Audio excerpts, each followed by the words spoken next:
Hello, everyone. I'm Jamie Vaughn with Singing News, and today I am here with my dear friend Wes Hampton from the Gaither Vocal Band. Hi, Wes. How are you today? Hey Jamie, I'm good. We're hanging in there just like a lot of people are right now. In your home in Alabama. Yes, I'm home. Which it's a good thing that I love being home Hmm. because that's really been kind of the only choice recently. So, yeah, Yeah. we're homeschoolers and we just finished the last week of homeschool last week. Oh, congrats. So, this has not been much of a change for us as far as the whole homeschool situation. It's kind of been like, well, okay, bring it on. Yeah. We've done this for several years. So, but we were talking before this Zoom recording started, and we're both ready to get back to work. I am for sure. So, what has it been like not touring for the last 2 months? It's been quite interesting. Fortunately, again, as I said, we do enjoy being home. We actually do enjoy being together. So the positives are there's been a lot of great family time. Hmm. I've gotten to cook way more, a lot more than what I'm typically used to. Hmm. Pretty much lunch and dinner every day. And occasionally I will say, "Hey, babe, I can't. I just can't do it today. I can't. Hmm. I don't have the energy." So we'll get takeout, and then come home and do the whole wet wipe thing. We have to clean everything down. I just, so annoying. So uh, I really miss. I really miss what I do. Hmm. I miss I miss being out in the road with the guys. I miss them. I miss singing. I miss talking to the people at the concerts. I even miss Bill. So I'm really anxious to get back there. And we heard recently that the earliest we will work will be August at this Oh, wow. point. So that's the best case scenario for us is August. Are you picking up Because where you left off? Or are you starting, like you had, I'm sure you had things booked out in August as well. Yeah, we did. Yeah, and the Gaither cruise was supposed to be in July. That got canceled. So they said it got moved, but I mean, it's for me, it's canceled. It's not happening this year, so it was canceled. Mhm. It got moved to next July when it was supposed to Okay. happen this year. So basically, the Gaither organization is doing a lot of shuffling, a lot of, hey, let's shuffle these dates around. So the good news for us, I think, is that if all goes according to plan, a lot of these canceled dates will just be moved to the fall, and the fall will just be slammed Mhm. crazy busy, which I will welcome at this point. Catch up on some bills. Yeah, I So understand. yes, yes. So I'm not going to complain. Whenever work does come back, I will not complain one bit. I think your last concert was in my hometown in Panama City, if I remember That was the correctly. last one. Yes, Panama City Beach was the last Mhm. concert, and we thought that one might have been canceled. And Mhm. then the next night, we were supposed to be in my hometown. We're supposed to be in Birmingham, and I was pretty bummed Mhm. that because it was supposed to be at Sanford University, and Sanford just didn't feel comfortable doing that. So I was pretty disappointed because it's always exciting to Mhm. be at home and to sing for the home crowd. So Yeah. yeah, Panama City was it. So I'm hoping that they can reschedule Sanford. And again, the ones that have not been rescheduled, they'll be able to do that in the fall Yeah. or maybe spring of next year. Oh, I hope Fingers so. crossed. So you've been with Gaither since '05? Oh five, yes. This month. This Oh, month wow. in oh 05 was when I first started. That's when I first met Bill and Guy and Marsh and Anthony Berger and Russ, all of them. I met all those guys then, and that's when I first started auditioning. Was the very first of May in 2005. So what's it So like having Bill Gaither as a boss? um, I would say this in front of him. He is not an easy boss. Sometimes he knows that. He has said that. He knows he's not an easy boss. He he demands a very um, okay. I'll put it this way. He grades performances. Does he? He's a teacher. He's a teacher. He's a coach, and he expects A plus effort every night. So we might not give him an A plus, but he knows if we're trying for an A plus because there's going to be all different types of variables from concert to concert. The sound could be bad or whatever, bad voice. But he has a very high bar set, and he expects that, and he should. So when it comes to any type of recording we're doing in the studio, whether it's staging a song, any kind of musical ideas, he is wide open to anybody's suggestion. Mm, He is a self-confessed control freak, and we all know that. He knows that, but he's a lifelong learner. He's 83 years old, and he is continuing to learn. mhm, And I love that about him because we were recently in the studio, and he said, "Hey guys, what's your opinion on this certain whatever we were doing, this phrase? mhm. Wes, what do you think?" And I gave him my opinion. He said, "You know what? You're right. We shouldn't do that." And I thought, wow, that's really cool that 83 years old, yeah, he owns the group, he owns the bus, and this is his group. But at the same time, he'll say, "Okay, your idea is better. Let's go with that." I Wow. love that. Wow. So you recently put out a hymns album. How did you pick Yeah, songs from that? I think everybody does a hymns album and does it in their own special way, but I'm sure. always curious of why certain songs are picked by that artist. A lot of these songs were songs that I remember singing Hmm. in the church, holding the red hymnal and singing from the hymnal as a kid. Even though I didn't really enjoy singing, ironically, I didn't enjoy singing. I love music, but I didn't want to sing. And I just went through and said, okay, what are my top 11, 12 hymns? And that's what I did. I didn't look a lot of artists, and there's nothing wrong with this. It's being practical from a financial perspective, but I didn't look to see if they were public domain or not. I Hmm. just I just chose my favorite hymns, and if they're public domain, score. Well, awesome, pay royalties on that. But I wanted to do songs that were special to me, that were important to me to do, and I did not get to put all of those on this project. That's why I am going to eventually do a volume 2 of hymns. Okay. And I also in the line said, hey, what are some of your favorite hymns? If there was one hymn that I were to sing on this record, what would you want? So that also was a determining factor because there were a couple that I weren't going to do that I really liked. Hmm. But because I got such an overwhelming response to that certain hymn, I thought, I better put that one in there. So a lot of people may not know this about you, but you are an amazing cook. Was that an idea for a career path to begin with, or No, no, not at all. It's okay? funny. My mom was she still is a great cook. I just never get to eat her cooking anymore because she's in Tennessee and I'm in Alabama. But I grew up around her cooking all the time. She was a great cook, and we had a big garden in the backyard. I remember growing our own corn, uh, lima beans. We call them butter Mhm. beans, black eyed peas, squash, all this stuff. We grew it all. So I grew up with an appreciation for growing your own food Mhm. and then preparing it and then eating it. So that was something that was just part of my DNA. And then when Andrew and I were married, I didn't cook at all.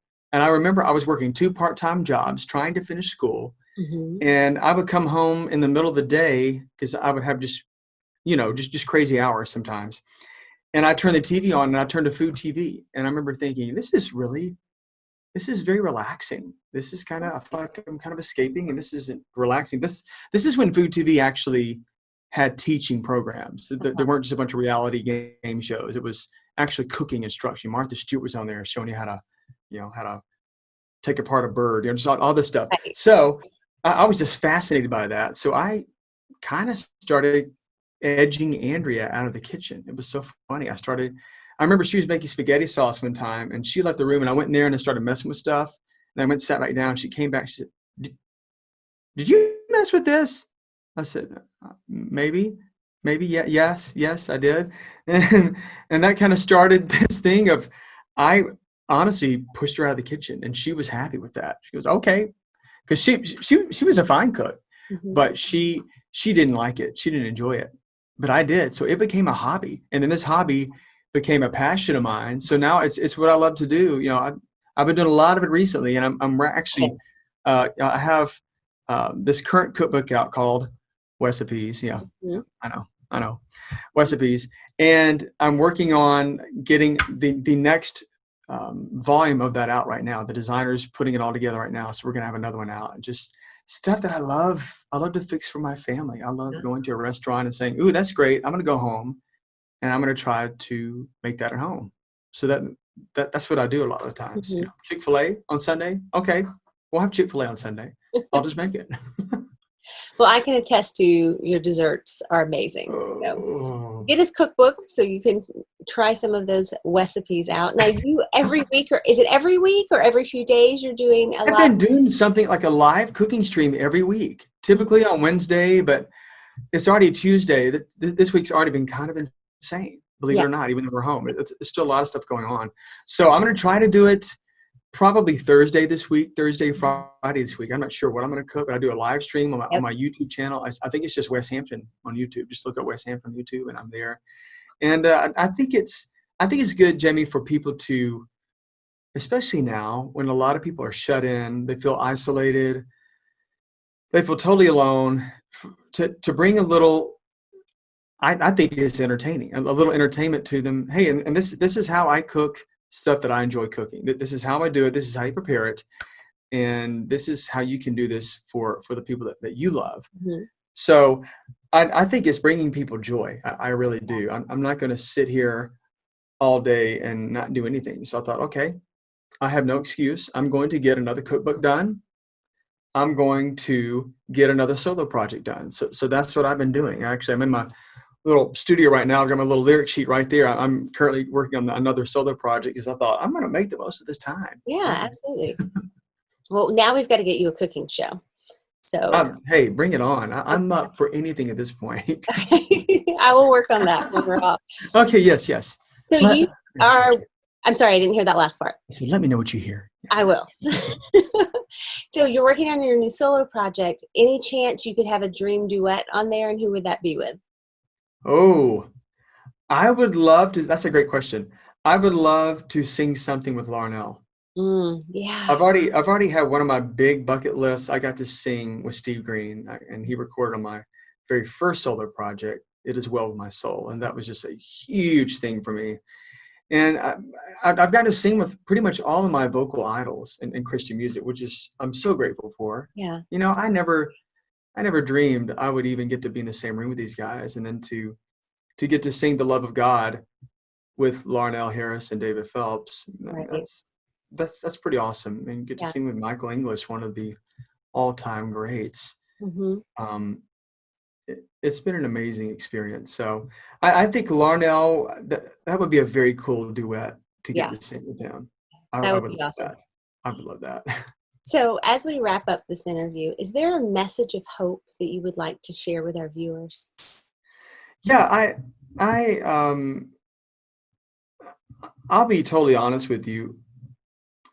This has been difficult for me some. I have days where I get just down, not depressed, but I just feel kind of defeated and think there's no end in sight to this. Mm-hmm. I don't see an end to this if things are as bad as they're saying Mm-hmm. they are, which that's what the media does best, is make the worst of any possible situation.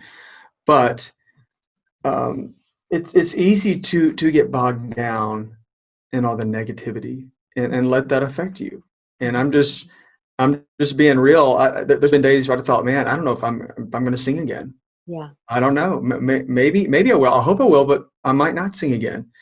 And to be reminded through all of this that our circumstances should not determine our joy. It should not affect. Yeah, things are difficult, but I should not let that affect my faith Right. in God Right. and His provision. And He's taking care of us so far. So why would He all of a sudden stop? Right. So I've heard a lot of stories from people who've lost loved ones through this, whether it is through the virus or just through just life, cancer, whatever it is, and not able to go to the funeral or just have 2 or 3 people at the funeral, and just hearing some pretty heavy stuff. And a lot of people are really still struggling, and they are depressed, they are hopeless, and to know that Jesus is our hope, that Mm-hmm. the condition of the stock market or our 401k or the security of a job or even our health you know, that can't determine the joy, because we can still have joy and we can still continue to trust even though things are difficult. Yeah. And you think about the Israelites, how little faith they had at times, even though God performed miracle after miracle. And you read it, at least when I read it, I go, what a bunch of idiots. Yeah. What a bunch of idiots that they can't recognize who God is and what he did for them. But then I think about myself and think, well, I've had times where I've been an idiot too. And God God always came back to the Israelites. They were his people. And I think that we we are God's people. He loves us. We are his children. Yeah. And he certainly thought we were worth it to die for us. So he's not going to abandon us. So if you're struggling, hang in there. I know that those are simple words, but hold on, hang in there. He will walk us through this, and we will see the other side. And someone the other day, well, not the other day, I've heard it over. These are unprecedented times. You know, we've never seen anything like this before. Yeah, we have. Yeah, we had the world has seen plenty of difficult times, plenty of them. This is just the most recent one. And this is nothing that is a surprise to God. Mm-hmm. This is something that, has the world gone through COVID before? No. But they've gone through similar things. And guess what? They made it through. They made it through. And we will make it through. We just got to keep trusting and depending on God for every need. My God shall supply all your needs according to his riches and glory in Christ Jesus. And I believe that. Gloria Gaither says when it comes to times of trials like this where life gets really difficult, you've got to decide, do you really believe this or not? Yeah. Decide right now, do you believe this or not? If you don't, okay, but if you do, believe it. Right. Believe it. And I do. I do believe it. Yeah. Have I had work for 8 weeks? No, I have not. But I certainly still believe. Right. I do. I do. I know he has plans for my life, and he has plans for all of our lives because we're still here. So if you're still here, he still has something for you to do. Very true. Wes, thank you so much for taking time out of your afternoon to talk to us. And I cannot Absolutely. wait to see and hear the new projects that come out of it. Thank you. Thank you. I'm excited. The Vocal Band has a new one coming out, I think, probably the end of summer. Oh, wow. Okay. Yeah, so I've been doing stuff here at the house. We had a few more songs to wrap up. So I've just been putting vocals down here at the house and then emailing them, and Mhm. then they're putting it all together. So they're getting another album done. So Oh, bring it isn't it on. Stick amazing what forward. technology can do? It is amazing. I'm very thankful for it. Well, thank you so much, and we will talk to you soon. All right, Jamie, thank you so much. It's been a pleasure. Absolutely.